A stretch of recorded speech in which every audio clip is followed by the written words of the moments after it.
All right, welcome into the Profit First Show. I'm your host, Jay Askew. Man, what a journey. This week has been amazing. I just want to shout out you guys who are watching the video, my ladies and my fellas. Literally, I appreciate all your support. I've been getting data and analytics and all these comments and engagement. I'm like, oh, okay, we're moving on the right path. You know what I'm saying? We're getting a little bit of haters too, but you know what? We're here for the smoke as well. So we're going to keep pumping out these videos, keep reacting to what's going on in people's lives when it comes to their own finances, economics in the United States, the job industry, and things that are happening as a whole that affect us all.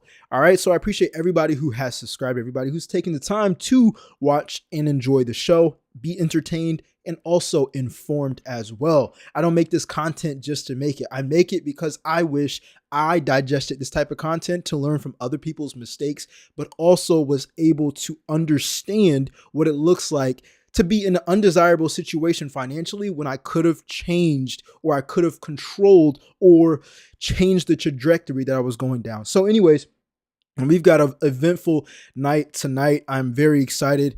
I already got to cut off my Alexa. Alexa, turn off heat. Because when I'm telling you, Alexa, turn off heat.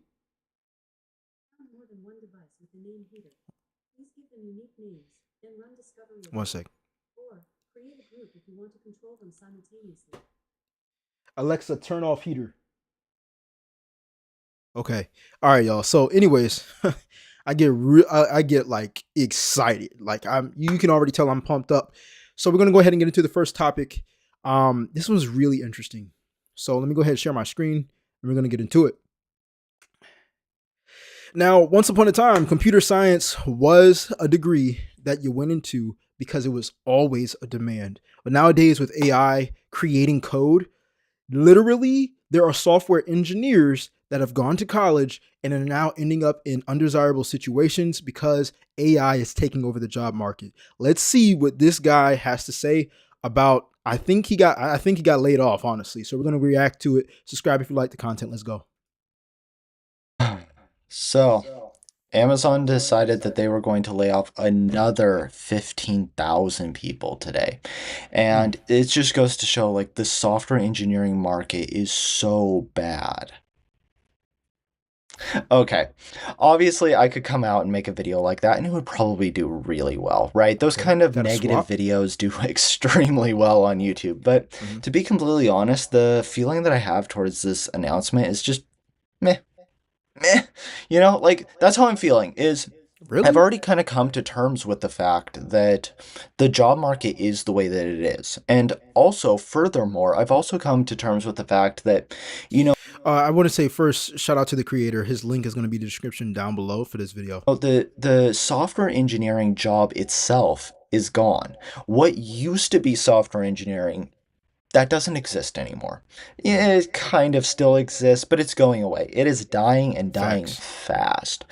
And Facts. obviously, this was an extremely difficult thing for me to actually come to terms with because, Yep. you Same. work so hard to get your engineering degree. You put so much time, energy, money, etc., everything into your degree. And for me, I was it took me 10 years to graduate. And the reason for that is because I I was working full time and then going to school part time. And some terms I just didn't even go because I didn't have enough money to pay the tuition, right?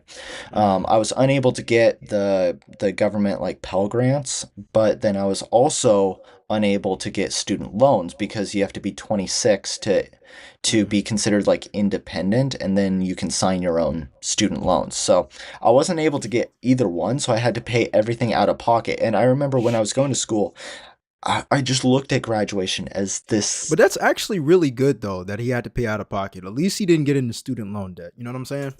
finish line, and I was working so hard to be able to achieve it. And I was just like, if I can just get to this graduation, I'm gonna be set. Everything's gonna be That's how awesome. it is, man. Look, right, like I built that up in my own head, and then 6 months before I ended up graduating, ChatGPT came out and nuked my degree, right?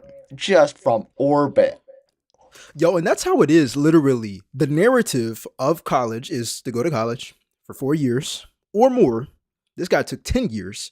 And when you get out, you're having an opportunity to get a higher paying job. Now, most people are going to be like, well, you get paid more, but no, you have the opportunity to get paid more. It's not a guarantee. You see, colleges don't guarantee anything but getting the degree if you go through with the curriculum.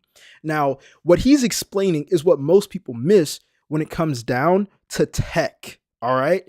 Because tech is in every industry these days, and it's moving faster than college can keep up with. So literally, I was in college when it was COVID time, right? I literally remember GPT coming out when school was over. I had moved out of home.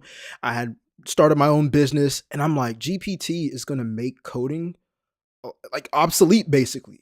You know what I'm saying?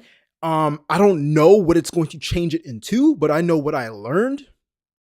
I'm going to have to learn something else on a different scale just because I knew that AI was going to be able to read code and not only read it, but create it.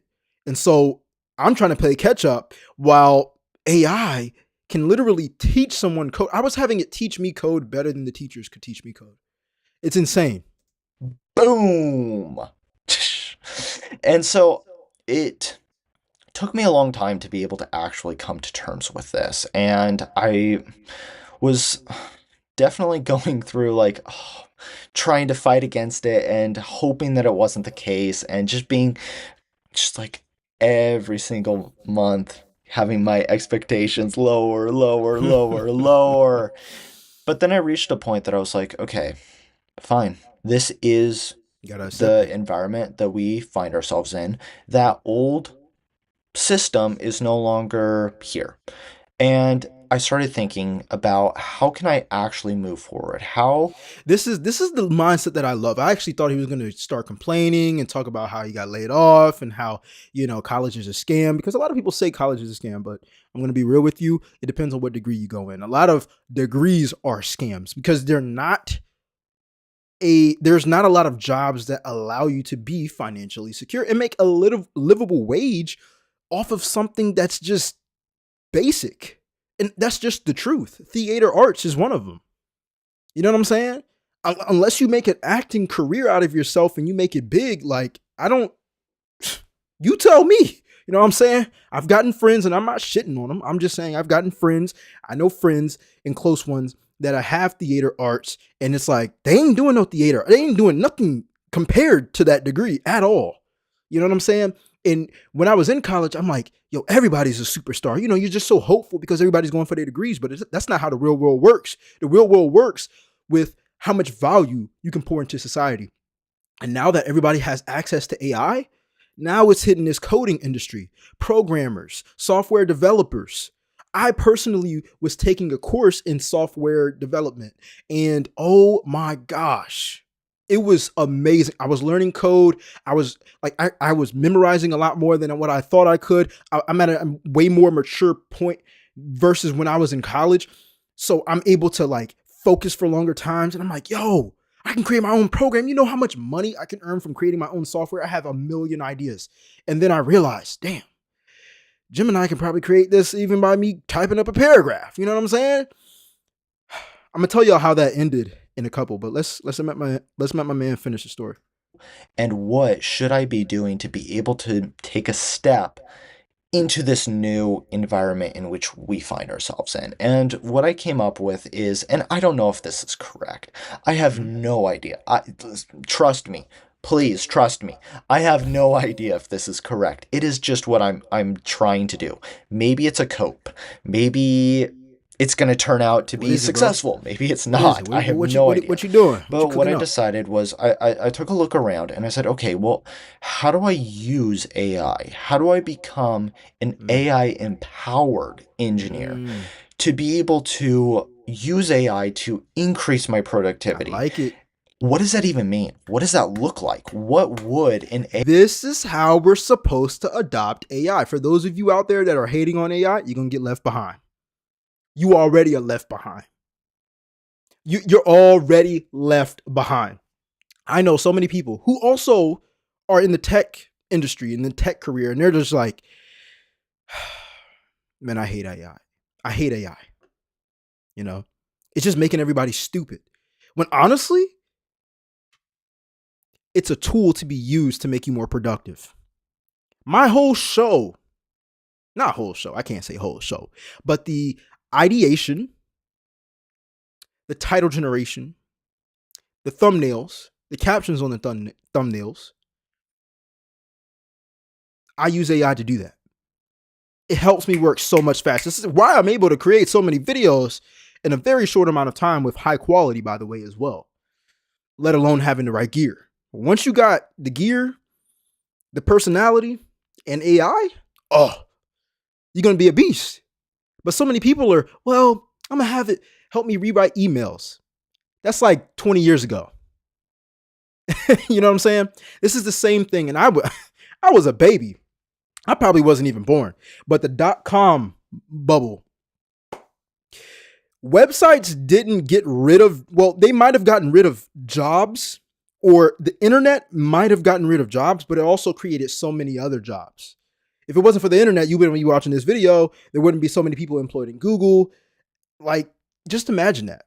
We're supposed to adopt AI. I don't care what you say. If you don't adopt it and learn and progress with it, if you're not learning, I would say every week about what AI can do to help you be more productive, you're being left behind and you're going to fall behind. And it's sad to hear. AI empowered engineer even be? I don't know. And that's kind of what I'm trying to figure out right now is okay, great. I have my degree. It's in electrical and computer engineering. That's what my degree is, right? And I know that I'm trying to learn all of these software engineering and computer engineering, all of that, right? And I also have experience. I've worked so far 2 years, a little bit over 2 years as an embedded systems engineer. So I have a fair amount of knowledge, or I guess technical understanding. How do I actually apply this and become a better uh, AI empowered engineer? What does that look Yep. like? How do you do these different things? Like, what is an MCP server? What are agents?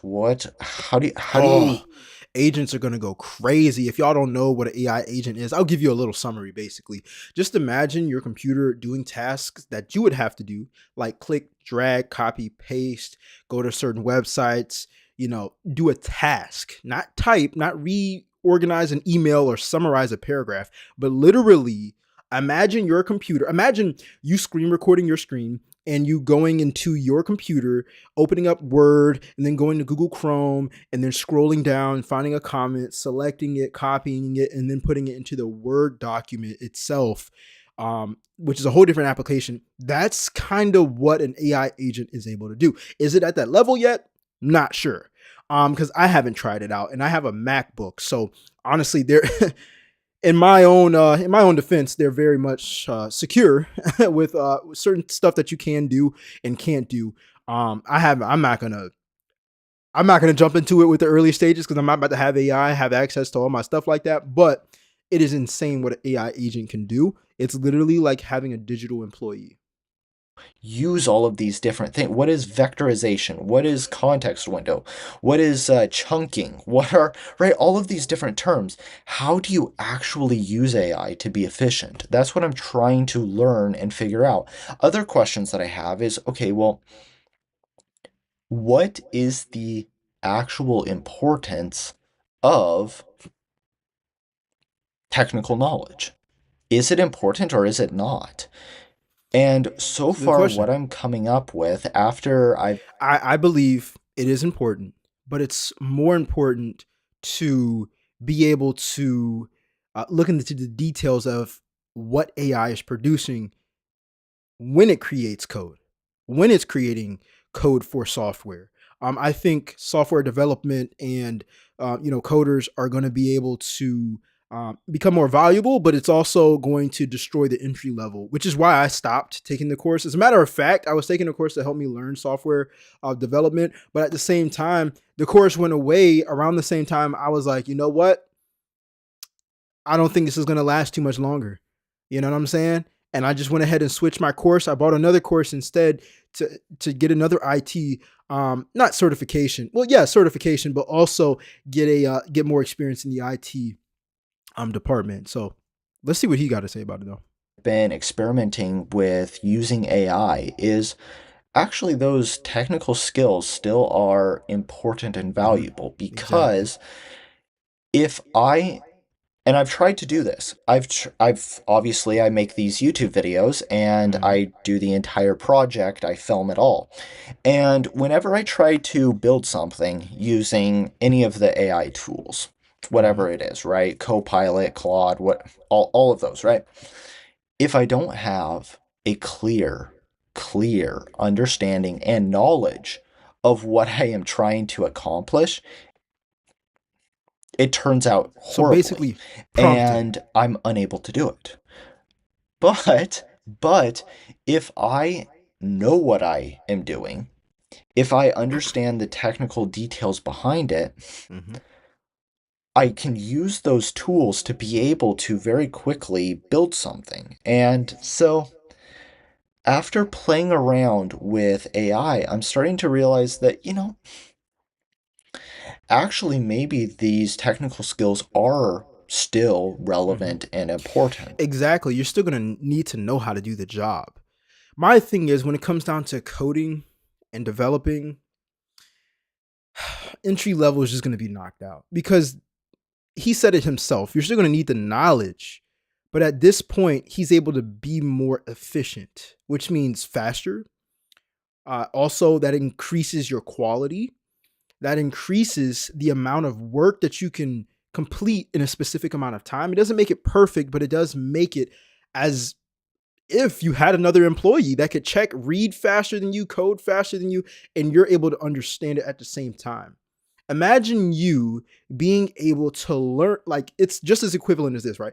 Imagine you already knowing how to speak a second language. You're bilingual, right? Just a little bit.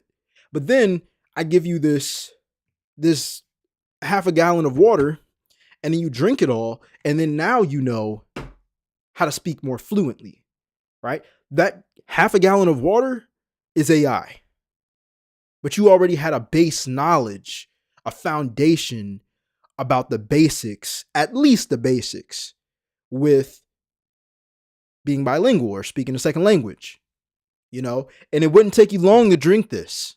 You know what I'm saying? In order, you wouldn't have to take hours and hours and hours and weeks and months and courses and classes in order for you to understand how to speak fluently in a second language. You would be able to drink it, digest it, and you would have the knowledge. That is how people are going to be using AI in the tech industry, not necessarily to, learn extraordinarily new things unless they're getting into AI itself.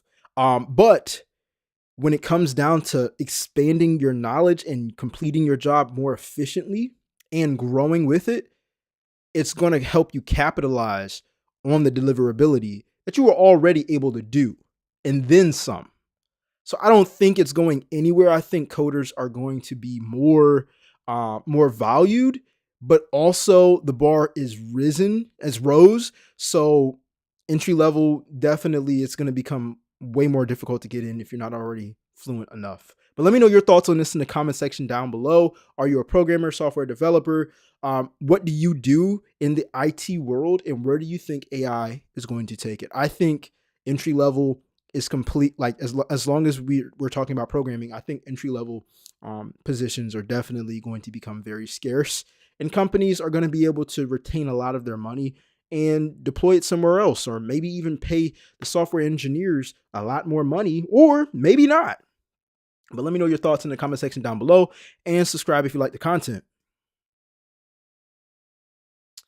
All right, my people, we're going to go ahead and get into the next video, which is okay, so there's this. Actually, I'm just getting to the intro. I ain't even about to waste my breath, man. Let's get into it.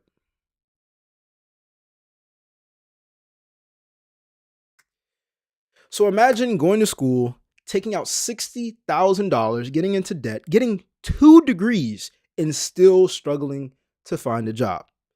The truth of this is, college teaches you how to get the degree, but not how to get the job, not how to sell yourself. All right, let's see what this guy has to say because this is exactly his story. Hey guys, Thorge here. This video isn't scripted. I'm just gonna go off the cuff. This is I just want to vent. I want to vent a little bit. I made a video about 2 weeks ago, also venting and ranting about the state of the world, about people I know getting replaced with AI, and about graduating college at what I believe is one of the worst times in human history to graduate college. And it'll be up here. It'll be in the description down below. I recommend you watch that all the way through. Shout out Only to him about as 10 well. minutes or so. Now, His quick video right rundown. here is going to be in the I description. have 2 bachelor's degrees. I tried to do everything right. And by that, I mean I did all AP classes in high school. I tried really hard. I didn't take a gap year. I went to college. I got a degree in cybersecurity. I dual majored and got a second bachelor's degree in business process management, thinking I could diversify a little bit and really open up my career options. I was on the dean's list for 3.5 years during the pandemic, and I graduated 3, which is around the time ChatGPT came out and was made publicly available, and people started talking about replacing the jobs that I had gone to college and worked my entire life to try and get. I wanted to be a business analyst or a data analyst, and the semester that I graduated college, we started seeing people be replaced in those roles. So I have been searching. I've been doing a little bit of soul searching since then, working odd and end IT contract roles.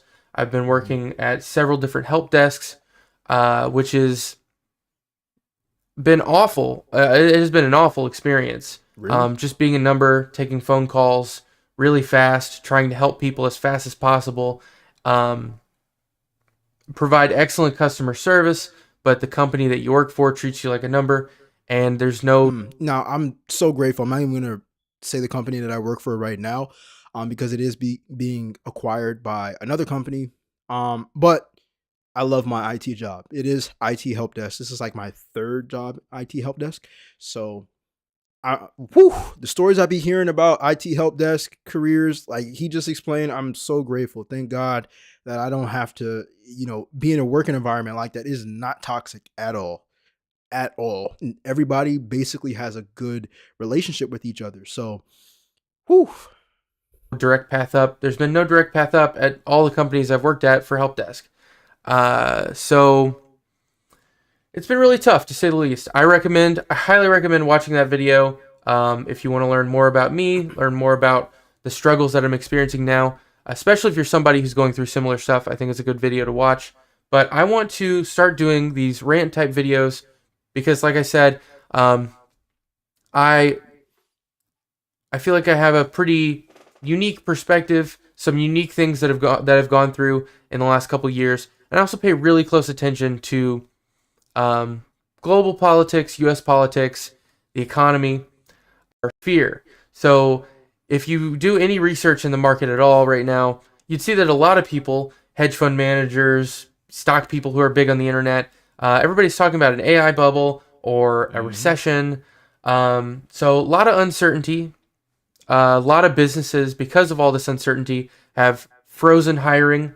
Microsoft, Amazon, a lot of these companies are laying off hundreds of thousands of workers. That's what we've seen in the last couple weeks. Being somebody who is currently in the job search, was already having a tough enough time because of AI replacing these jobs and not creating any jobs yet.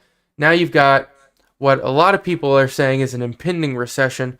I believe that there's going to be a massive recession because of AI. I'm not going to claim when. I don't know when. Nobody A whole knows when. recession from AI is insane. Can you imagine that? Now, here's my opinion about this.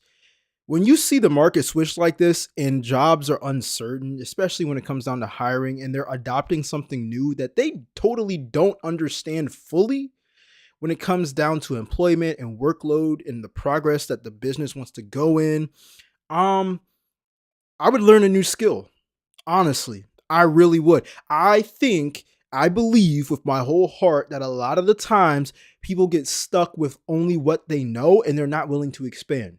Now, hopefully, my man right here is going to expand. You know what I'm saying? Hopefully, he's going to try, and not even, I hate the word try actually. Hopefully, he's going to attempt to expand his horizon when it comes down to his skill set. I'm glad that he's up here, voicing his opinion. That is one thing, being a content creator, but at the same time, don't box yourself in to something that is only going to have you wait. These jobs don't care about you. They don't care about me. They don't care about you. They care about you doing the job. But if they're not willing to hire right now, what are you going to do about it? But I do believe that there is a big recession coming. Um, so we'll see if that happens or not. But I wanted to talk a little bit about my experience with jobs recently, and kind of open up a discussion to anybody who has any thoughts on the subject. I want all opinions. Also, We if you're about an to get into the employer good part. and you think that I could fulfill one of your roles, please reach out. Feel free to That's reach what's out. up. So for right now, I've basically given up on finding that business analyst position or finding a entry level IT job that is kind of like this career path that the generations before me have Mm, had. Kind of sucks, trying to man. live out that American dream, kind of giving up on it. I've seen a lot of people say that the American dream is called a dream because you have to be asleep to believe it. I'm starting to believe that, and I hate that. I hate that I am believing that.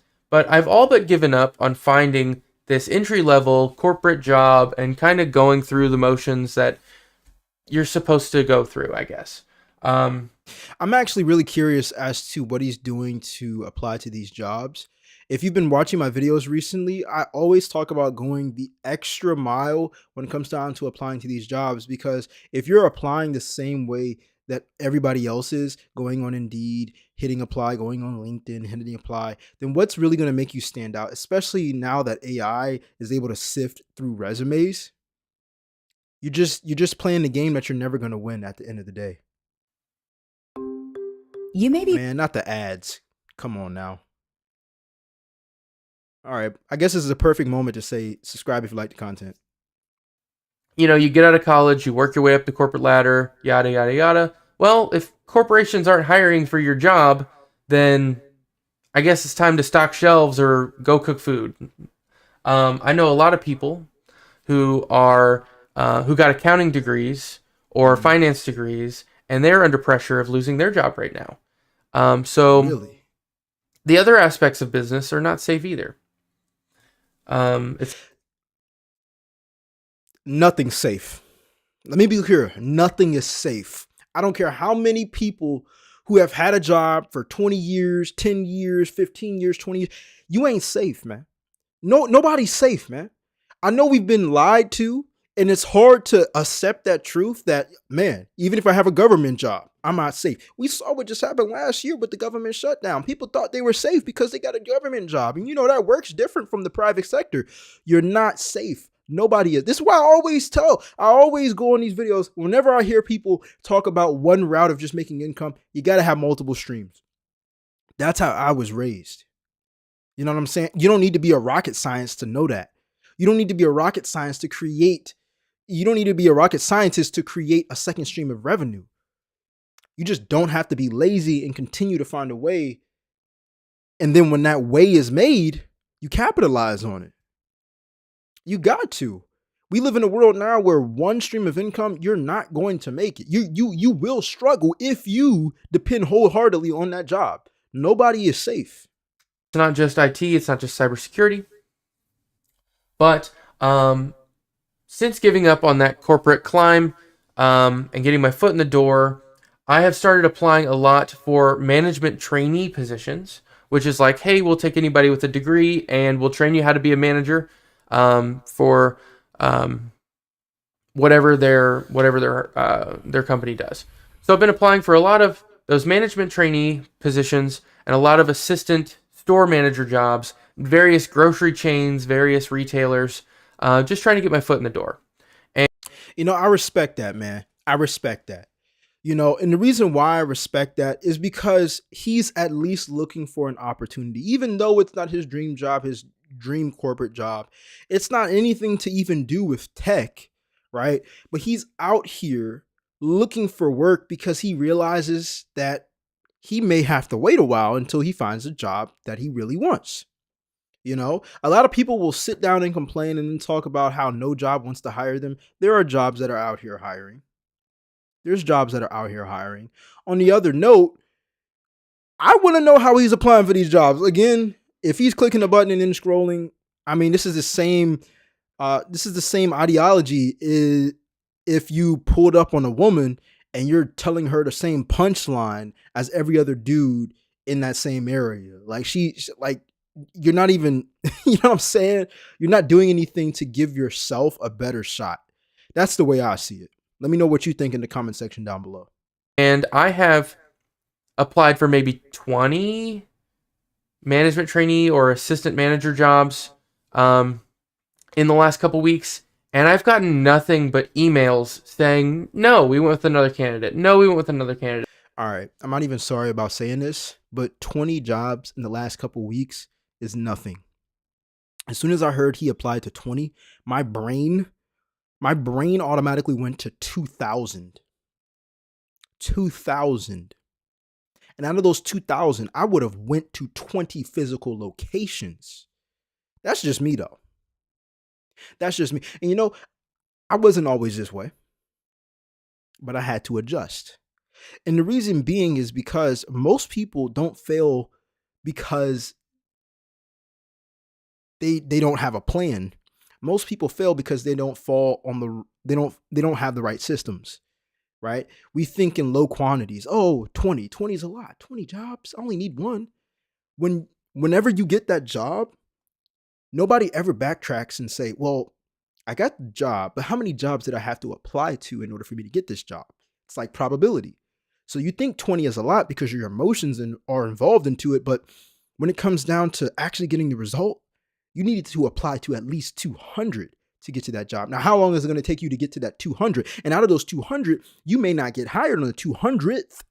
You might get hired on the 99th. But it took you to have that mindset of applying to 200 in order for you to hit the 99th. It's the same thing with content creation. People upload videos and they're like, well, I want to get paid. I want to get monetized. You know, I'm going to upload. I've heard somebody that I know personally, and they're like, well, I'm going to try it out for a month. And if it doesn't work, that's a sign that it's not for me. And I'm like, you're never going to win. You're always going to be a loser. You're never going to get monetized. And that's exactly why you're going to be stuck in the position that you're in financially, because you have such a short-term mindset with the work ethic and the consistency, and you're putting a time trap on yourself when you don't even know what time is your time. You only have control over the inputs. And so if we only have control over the inputs, why limit yourself to 20? He said a couple weeks. All it takes is 14 days. And if you take 20 jobs in 14 days, that's not even 2 jobs a day.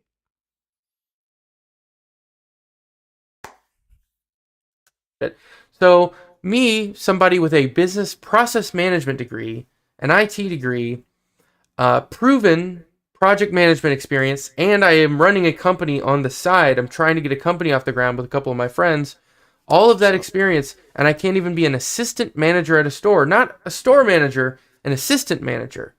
So I don't know if I'm overqualified for that job or what, but I think I should at least get an interview. I'm definitely qualified for an interview to be an assistant. So here's the thing about getting a college degree that I hear a lot of people talk about, right? They always say things like, oh, I'm overqualified, or I'm at least qualified to get an interview, when they fail to realize that college gave you a sheet of paper that recognizes your hard work, your studies, and your academics, something that matters in the collegiate environment. But when it comes down to the real world, what really matters, unless you're really aiming for the corporate ladder and you find that one job that's just going to take you because of your resume and because of your collegiate history, right? Most of the world is going to give you opportunities based off of who you know, not what you know. If you're able to pull some strings and network and communicate, it's going to get you a lot further than having a sheet of paper that everybody else has. I said what I said. This is exactly why you'll hear graduates say things like, well, I applied to a job, and my college degree has nothing to do with this job. And I was able to get the job because I had a degree. So if that was the point, if that was the case, then what makes you get the job that you want? You got to add some more seasoning to it. It's just not about a resume. It's just not about a college degree. It's about networking. One of the things that I'm doing in order for me to have better chances with getting an IT job and staying in the IT realm is going to IT events. Finding out about the nearest IT events allows me to be around people who are in the IT industry. Not only that, I know how to communicate. So these skills that college literally doesn't teach you. They barely teach you how to communicate. They don't teach you how to market yourself. They teach you how to come out with a degree by following this curriculum of classes.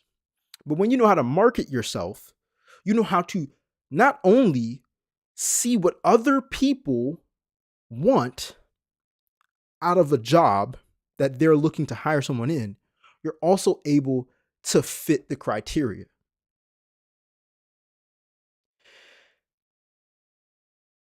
You will always have to sell. A lot of people don't like salesmen, car salesmen, whatever. You'll always have to sell yourself. And most people don't know how to sell themselves. So they sell themselves short. I said what I said, but let me know your thoughts on this in the comment section down below. I hope my man right here finds a job. Honestly, I hope he finds his dream job. He seems like a genuine guy. Shout out to the creator. His link is going to be in the description down below. I definitely want to follow his journey. So we may follow up and do another reaction video based off of what he's documenting as well. So it's just tough love. You know what I'm saying? But I had to learn a couple things myself with marketing myself and being out there in the real world, knowing how to market, communicate, and sell myself. That's the most important thing. The most important thing. All right, my people, we're going to go ahead and get into the next topic. The next topic is actually a 40-year-old talking about how he wasted his 20s. I think this is going to be a banger.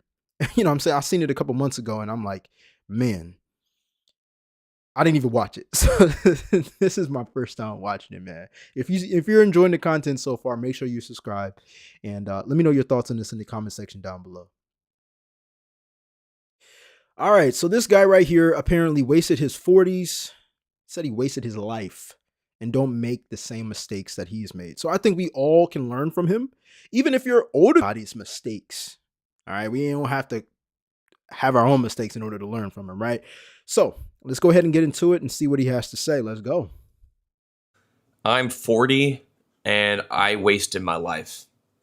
I've got nothing to show for it. No house, no savings, no career that I'm proud of.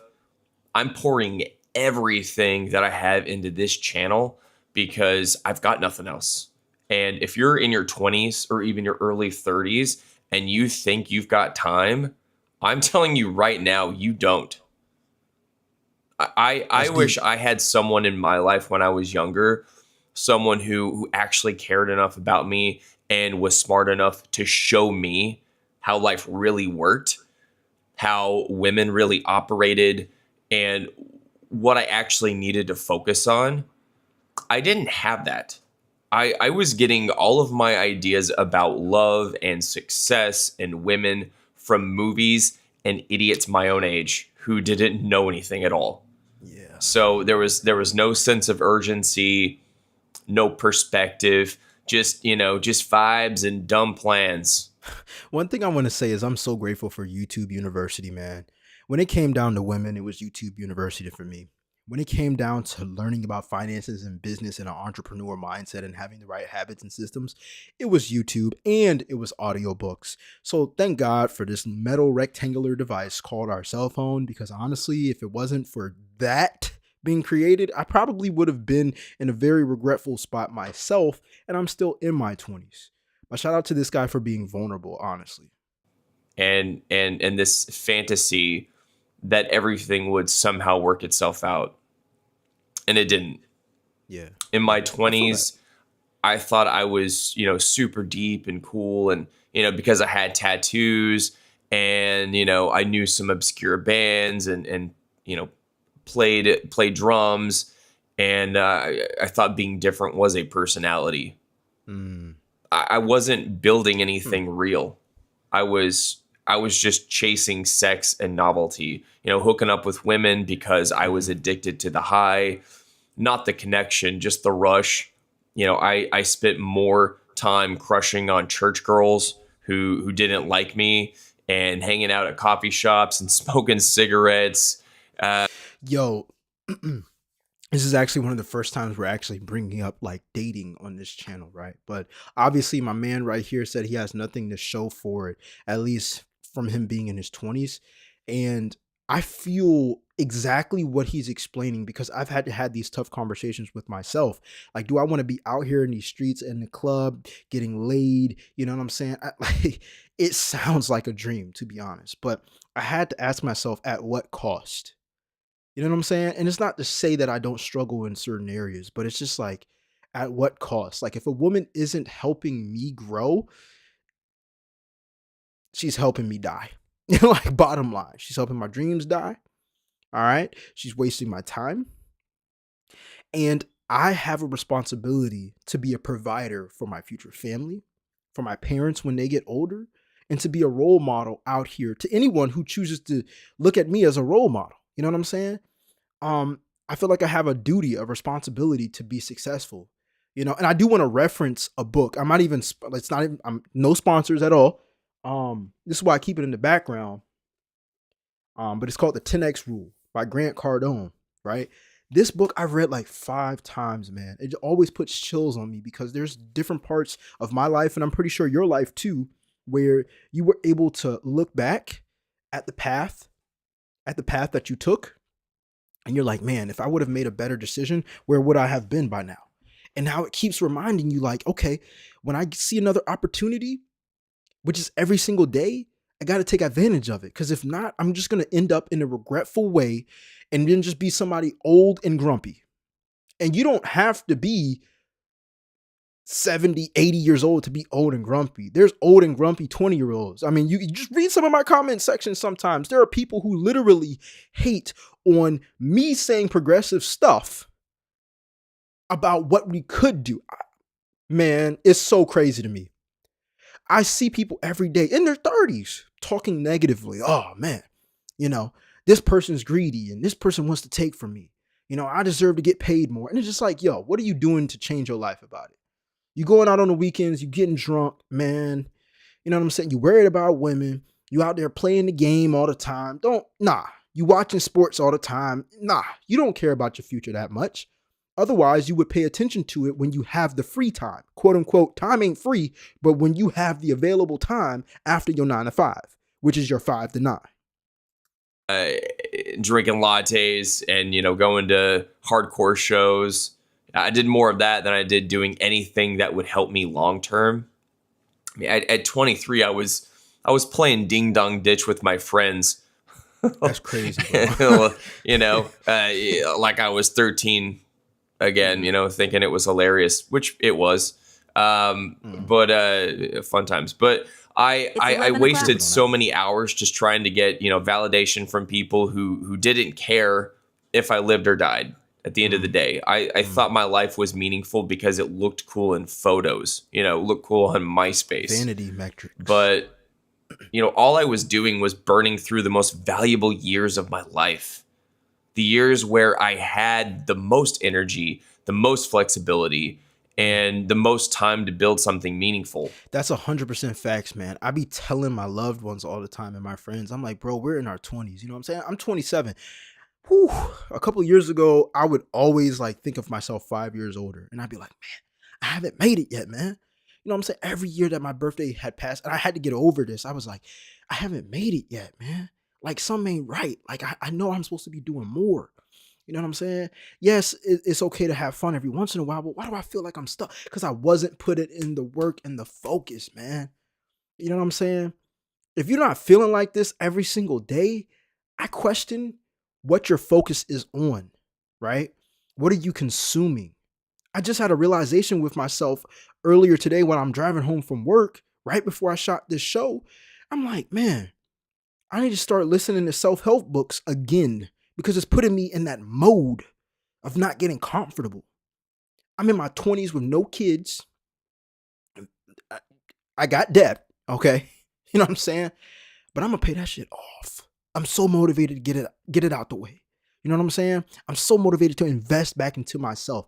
And I believe everybody should, but everybody's focus isn't on that. A lot of people are distracted. TV, football, basketball, the Super Bowl, Valentine's Day coming up. Man, as far as I know, everybody I love every day. Not on a specific day. I'ma still, you know what I'm saying, treat my girl out and everything. But listen, I'm still working on Valentine's Day. You feel me? Like, I can't, there's just something in me that will refuse to be content. And I think you have to get to a point where you remember your struggles in life, your financial struggles in life, your mental, your spiritual, your even your physical struggles in life. And you have to remember where you came from. A lot of people get comfortable once they start making a little bit of money. Nobody told me I was wasting it. Nobody. And when the world sees you drifting, it doesn't intervene. It just keeps feeding you distraction after distraction and lie after lie while profiting off of your blindness and ignorance. I feel that. And then fast forward into my late 20s, you know, then I got into a relationship that wrecked my life.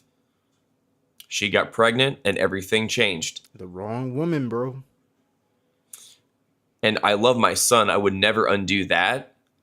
But that relationship, it was a disaster. I did not know how to choose wisely at all. I confused chaos and passion and intensity with love because no one ever taught me the difference. Yo. How many times as a man have we seen TV shows that give the narrative of the guy dealing with a woman that really doesn't want him and acts a crazy type of way, chaotic, toxic type of way, and the guy always tries to find a solution? I always used to tell my friends like this in college because I used to be obsessed with like dating coaches and the dating aspect and how to get women and how to self-improve as a man. And I always used to say, bro, like we were pre-programmed as kids to do our best. So, you know what I'm saying, to make it work with women. Bro, the right women are going to fit into your life easier than a puzzle piece. You don't understand me?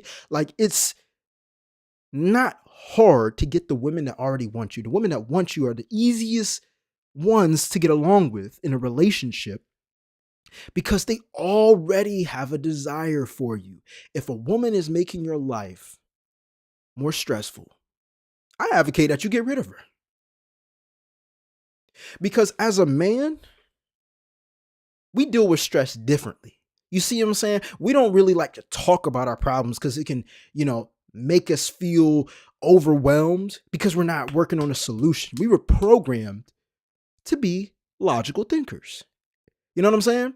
And shout out to my ladies out there. I ain't hating on y'all. I love y'all. You know what I'm saying? 55% of my audience is women. Shout out to my women, But as a man, I got to come from the heart on this one. Because what he's explaining is he went through turmoil. It sounds like before he even had a child. But he might have tried to been the mechanic in his relationship.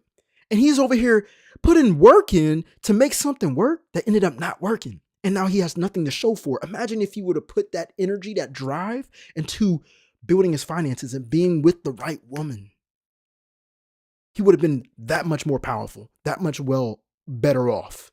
Because the right woman in your life can most definitely, hands down, help a man get from point A to point B.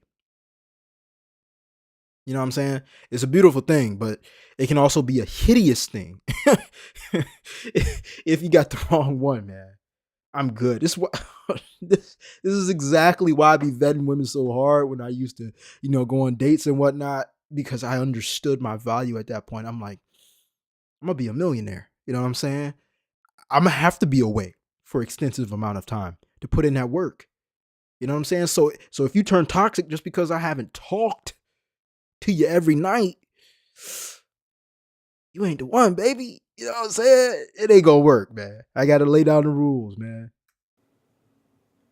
I thought it was normal for things to be dramatic and unpredictable. I thought that meant we were meant to be or something. I don't know. What'd I tell you?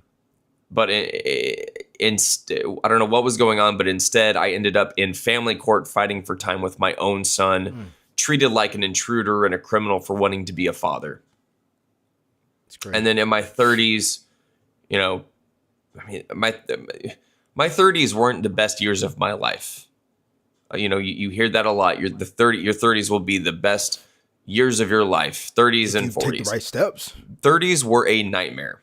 I was broke. I was depressed. I was isolated, missing my son constantly, and dealing with games and lies and schemes my ex would pull to destroy the bond between me and my son.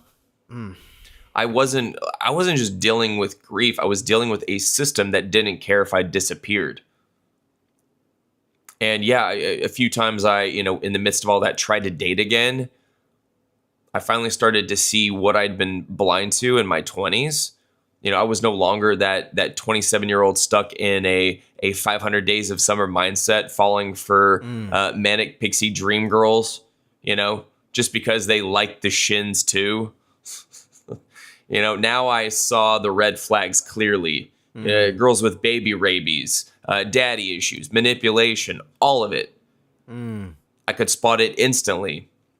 Wisdom. I was like a bloodhound for that kind of thing. It's easy to detect now. This is why I love watching videos like this, man, because now it brings me more alertness. You know what I'm saying?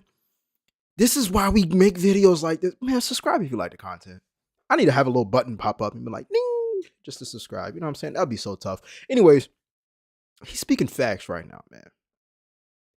Because, again, you don't have to make your own mistakes in order for you to learn. You know what I'm saying?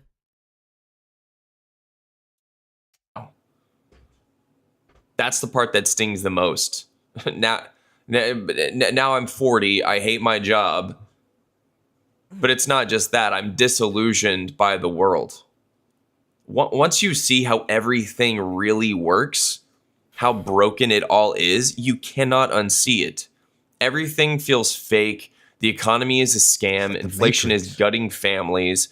People are more isolated than ever before. No one's honest. No one's fulfilled. And there's a deep apathy baked into everything now. We're getting deep. That's why I'm here. This isn't a content hobby for me. This is me refusing to stay silent. This is me using what I have left to build something real. Because the clock is ticking. That's how I feel. And also, if I die before I can tell my son any of this, before he can know, I mean, he's almost 11, but I want my son to know that his dad didn't just give up, that I fought very hard and went through a lot, and that I bled in silence, that I fought to stay in his life, tooth and nail. I fought to become something that he could be proud of. And I fought against a system that was way bigger than myself, that tried to break me. And so this channel, Dad Mode and Dark Mode, is part of that fight. It's my record. It's my time capsule, my legacy. It's my proof that I didn't just drift off into silence. I love that. It's so crazy how great minds think alike, man. Like, I don't have no kid or anything like that, but I've definitely thought about the legacy that I leave behind. Being content is not something that's in my bones. And that's not to say that I have a thought and I don't have thoughts of like chilling out some days. But for the most part, I'm going to put in that work. I'm going to value my time. Because it's guys like this that I respect for being honest, because so many guys will try to flaunt and act like somebody they're not. And you don't even know where they came from. I can't tell you how many times I've looked at people and been like, damn, man, I'm such in a bad situation, bro. You know, not that I wish I was them, but man, I wish that I had more resources, you know? And it wasn't until people started being openly honest, especially my parents. Shout out to my parents who opened up and told me times that they struggled financially when they were in their 20s together. And I'm like, man, for real? Y'all were struggling to pay bills too? Y'all had to hustle too? That gives me motivation. And it should give you motivation too. And no matter where you're at in life, it's never too late to get right. I made a video a couple days ago, and it was this guy walking around asking people at the mall, and I think it was a college campus as well, how much is in your savings account? And a lot of you all engaged with that content. And then there were some people who were like, bro, you're asking kids how much is in their savings account? Since when did age equate to a specific mindset? You can learn something and be mentally more wise than a person that's 20 years, 30 years, 40 years older than you. You know why? Exposure and acceptance. You know, because people ignore wisdom all the time. People get distracted all the time. But it's those that love to learn that become wise. And they don't have to have you're still going to have your mistakes, but they don't have to have their own mistakes like this guy, respectfully, and go this far before learning the lesson. He said it himself. He wished he had the resources that is out here now. So if you're in your 20s, if you're in your 30s, I don't care what age you're in, you're able to change your trajectory if you accept the truth. You cannot rely on one stream of income. You cannot be content. You got to be wise about your desires in life because they affect your thoughts, and your thoughts become your words, and your words become your actions, and your actions become your habits, and your habits become your character. Shout out to this guy, Dad in Dark Mode. I'm going to leave the link in the description, his link to this video in the description down below. Subscribe if you like the content. Let's get it. All right, my people, we're going on to the last topic. I love reacting to long form videos. I feel such more of a deeper connection. If you've made it this far in the show, let me know in the comment section down below. Do you like these type of videos, long form? Because short form is cool and all, but when it's like only 30 seconds, it's like I can't really connect too much with the creator. But let's see what you guys like too, because that matters as well. Anyways, let's get into the last topic. Subscribe if you like the content as always. Let's go. So UPS recently laid off thousands of employees. You heard it right. And we know that UPS has union workers. I even used to work at UPS. You know what I'm saying? I got a little skin in the game. But let me tell you this. Just 2 years ago, people were claiming on the internet that you could get paid, I think $140,000 or $170,000 a year by being a UPS driver. And now that's backfired. And there's a driver right here explaining what's happened and why there's so many layoffs. Back with another video. Boy, it's cold. If you're new to the channel, hit that subscribe button. Power washing, man. We did 2 houses today. Hey, real quick, man, I just seen on the news that UPS, well, I'm lying. I haven't looked up the article yet, but I seen on the news that UPS is looking to cut 30,000 more jobs. What they cut last year? 45,000? They cut 45,000 last year. So now this year they finna cut 30. Listen, man. When that was, about 3 years ago, when they had that big old pay increase from the union, I told you guys, I say, man, they going to find a bunch of people because they had to pay a lot of people a lot more money, and then it cut into their bottom line.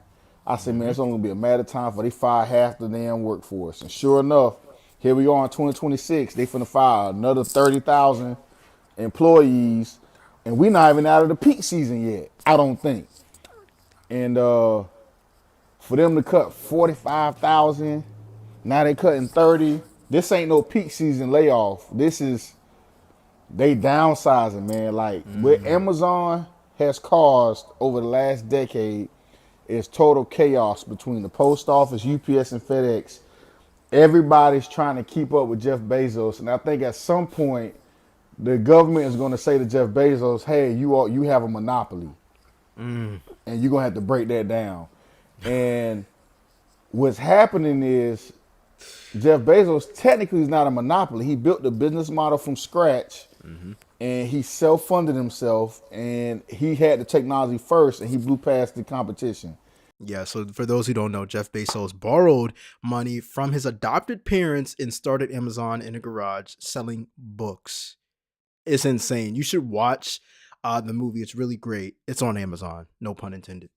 So to try to say he's a monopoly is ridiculous because UPS and FedEx and the post office have been in service. It's just he found a way to do it better, cheaper, and more direct to the consumer. I love now business, I got UPS man. running with their head cut off because they paying everybody six figures when Amazon is paying their drivers 20, 25 an hour. So UPS drivers are going to have to take a major pay cut or they're just going to get laid off because right now I don't see this stopping, man. Like UPS used to be the top dog. What can Brown do for you? People are always talking about, oh, they drivers making X, Y, Z.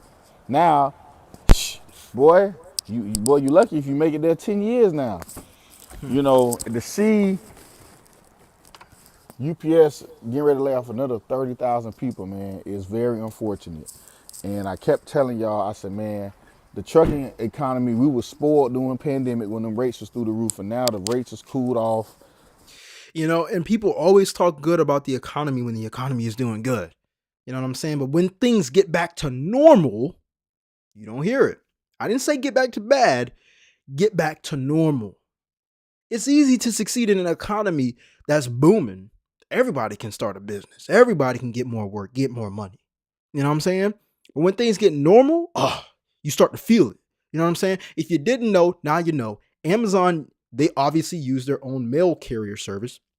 And when they have too much, they spill over the extra over to UPS. I think I read an article a couple months ago where they said they're going to stop doing that with UPS, but I got to do more extensive research on that. People are being more conscious about their shipping. People are not wanting to pay shit through UPS no more when Amazon can get it right to your door with free shipping because they got warehouses everywhere. UPS is not a goods and commodity company. So they don't house items when you order, they don't package it and send it to you Just like transfer Amazon. UPS moves everybody else's stuff. So if Amazon is delivering their own packages, when 90% of everything on earth is on Amazon, nobody needs UPS anymore. Nobody's gonna need FedEx. And now Amazon. Look, I don't care what you say. I love Amazon. I love Amazon, man. It's a great infrastructure. I love business. I love where Jeff Bezos came from. A lot of people hate him. A lot of people hate Amazon and capitalism. I love capitalism because it gives everybody an opportunity to capitalize. If you don't capitalize on capitalism, you're not a capitalist. You know what I'm saying? You literally just don't want to capitalize. You know what I'm saying? At a certain point, we got to be real. When you want what you want it when you want it. When you stand in the fast food line, you like, I don't want to wait that long. So let me go to the next one. You want everything else fast, but when it comes down to your packages, people look at Amazon and like, man, nah, we need to go ahead and strike. You know, we're tired of them messing with the prices and this, that, and the third. Look,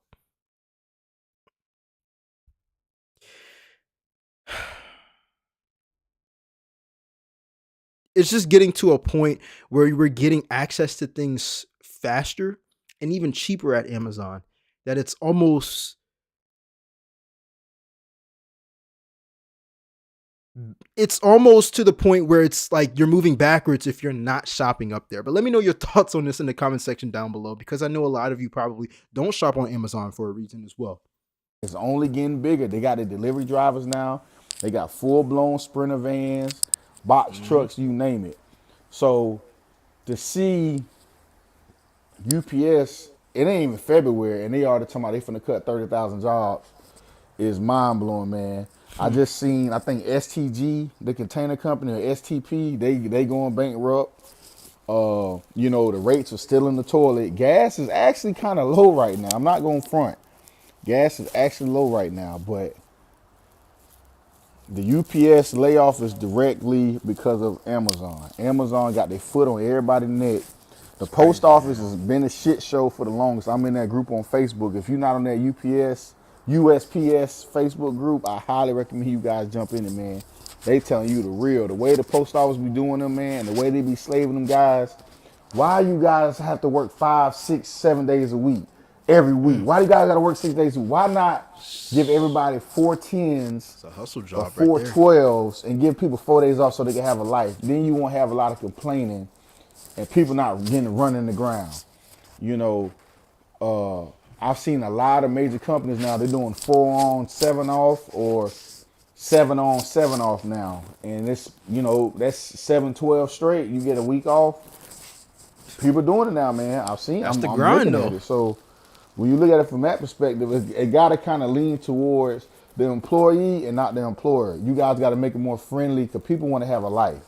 Okay, people not trying to get rich no more. They trying to have quality time. So when you look at stuff like UPS, when they Shit, I don't know about you, but I'm definitely aiming to get rich. Actually wealthy. Let me know though. Is your goal to get wealthy? Is your goal to get rich? Or are you just good where you at? running their drivers in the ground and they rates are high when you want to ship a package, nobody want to pay that crap. Now this is what you got: 30,000 layoffs. So you know the peak season came and went, so that's going to have a little bit of part, but most of it is when they gave when the union sued UPS and they had to jump everybody up to like $47 an hour. I knew UPS was gonna come back and get their skin. They had to try to get more people and raise the pay rate in order to get more people, and then they gonna backtrack. That is actually very conniving. But business is business, man. You know what I'm saying? They're in it to make money, and so are you. So they used it to your advantage or to their advantage. Another thing that I want to say is, I think it's very interesting because he said that people ain't trying to get rich no more. But here's the thing: I heard a quote by one of my mentors, Myron Golden, and he was like, I find it funny how when you ask people, how healthy do you want your kids to be when they're born? People will say, well, as healthy as they can be. They'll never say something like, oh, well, only halfway healthy or just a little bit, just healthy enough to get by, right? Or how healthy do you want to be? And people won't say, well, I'd want to be halfway sick and then the other half of me like healthy. And then when you ask people the question of like, okay, well, how long do you want to live? Only till like 50 years old, and then I'm good. And people never say that, right? It's more like, well, as long as possible, as long as the Lord allows me to live. You know what I'm saying? An abundant amount. But when you ask people how much money you want to make, not too much. I don't want to be greedy. You know what I'm saying? People have a terrible relationship with money, and that's why I think people don't want to get quote unquote rich or wealthy. Yes, spending time with your loved ones is great, but let's be honest. 8 hours you sleep, 8 hours you're at work. That leaves you with 8 hours out with your family. You know what I'm saying? How many times are you on your phone out of those hours? So yeah, spend time with family, but I'm in it to get wealthy. You know what I'm saying? I'm in it to get wealthy. I don't think there's anything wrong with it. Let me know your thoughts on that in the comment section down below though. And now they're firing everybody. They're getting their flesh back. I told y'all, and y'all think y'all gonna get paid all that money, and they was gonna keep growing. It was not gonna match. More money means more layoffs. So some people gonna stay money, up more here, problems. but the ones that they can cut off,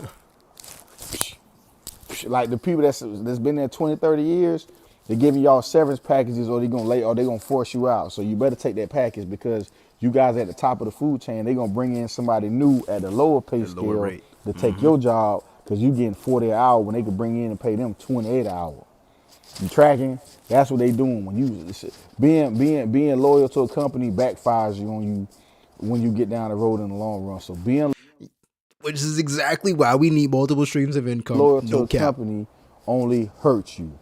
So the 30,000 people that they land off, I guarantee you a good portion of them are seasonal workers But it's a lot of people at the top that was getting 6 figures handsomely. Yeah. They gonna replace with people making 70, 80,000 a year. That's what they do, man. Then they gonna let them stay for 10, 15 years. They gonna force them out too. It's all a rotation basis, man. Rotate it. Learn business, man. That's why I try to tell y'all, man. This is why we make videos like this. Because I love business. I love business. I read the books. I listen to the podcast. I watch the YouTube videos. You know what I'm saying? I love business because not only do you get to help people and serve people, but you also get to make money doing it on your own time. And yeah, you work more than the person who's working a 9 to 5, but who cares? You feel fulfilled in life. At the same time, though, you get to see things like this happen and unfold, and you get to learn and adjust and become better. And then when it's time for you to start your own business, you know what I'm saying? You have an aggressive mindset towards what you're going to do in order for you to stay productive and make that money. This is why we call the show the Profit First Show, because we think profit first. We think entrepreneur mindset. And a lot of people disagree with my standpoints. They probably not built to be entrepreneurs. It's okay. Somebody got to work for somebody, and that's cool. I'm not talking down on any employee because I'm an employee. I work a 9 to 5. You know what I'm saying? But I do both. I work a 9 to 5 and a 5 to 9. You know what I'm saying? At the end of the day, though, in order for you to, I don't want to say live comfortably, but in order for you to not live in scarcity, losing your job, the price of eggs going up, the price of gas, you know what I'm saying? Prices are always going to be going up. In order for you to not be worried about that, you got to put in extensive work, hands down, extensive work. Whether that's you going to college for a long time and coming out with a degree that's actually valuable in today's society, and then living below your means on that salary, or living below your means with what you get every paycheck. Hey, that's what it takes, literally. The extra work, the extra effort. And it's just, the gap is always going to be bigger between the have and the have-nots, the wealthy and the poor. There is no such thing as middle class. The middle class is gone. Let me know your thoughts on this in the comment section down below. Subscribe if you like the content. Let's get it. All right, ladies and gentlemen, that is tonight's show. I really enjoyed having this episode with you. I think this is episode 2 technically. We're probably on like episode 40, but this is the first episode that I actually started labeling the episodes on YouTube. So I'm going to create a playlist pretty soon, especially because you guys are liking these type of videos. Let me know your thoughts as always in the comment section down below, and I will see you guys tomorrow. All right, I'm out. Peace.